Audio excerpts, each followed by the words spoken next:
நீங்கள் இல்லை உங்கள் சொந்தக்காரங்க புதுசாக ஆட்டு பண்ணி ஆரம்பிக்க விரும்புகிறீங்களா? ஒரே இடத்துல எல்லாமே கிடைக்குங்க.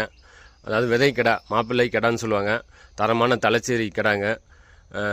2 பல்லு போட போகுது இப்போ தான். அதே மாதிரி பிறவை குட்டிகள் அனைத்தும் நல்லா தரமான தலைச்சேரி குட்டிகள் 7-8 குட்டிகள் இருக்குது. இதை வந்து தனியாகவே வளர்த்தாங்க. எல்லாமே நல்ல ஒரு ப்ரீடுங்க, தலைச்சேரி ப்ரீடு.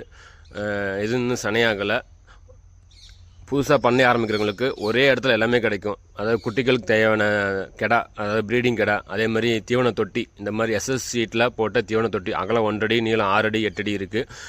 2 பக்கம் கம்பி கிரில் வந்துருங்க. ஆடு உள்ளே ஏறாது, தீவனங்கள் வேஸ்டேஜ் ஆகாது. அடர் தீவனம், உலர் தீவனம், பசு தீவனம் எல்லாமே அரைச்சி போட்டுக்கலாம். உங்களுக்கு தீவனங்கள் வேஸ்டேஜ் ஆகாது. தண்ணி ஊற்றினா கீழே போகிற மாதிரி பைப்பு நம்ம செட் பண்ணி கொடுத்துருவோம். தொட்டி மட்டும் கேட்டாலுமே நம்மள்ட்ட கிடைக்கும். இந்த மாதிரி ஆடுகள் 2 பக்கம் பார்த்தீங்க எவ்வளோ அருமையாக சாப்பிட்டு பார்த்தீங்கன்னா தீவனங்கள் வேஸ்டேஜ் ஆகாது, ஆடு உள்ளே ஏறாதுங்க. அதே மாதிரி தண்ணிக்கு தேவையான தண்ணி தொட்டி இந்த மாதிரி ஃபைபரில் இருக்குது. ஸ்டாண்டோட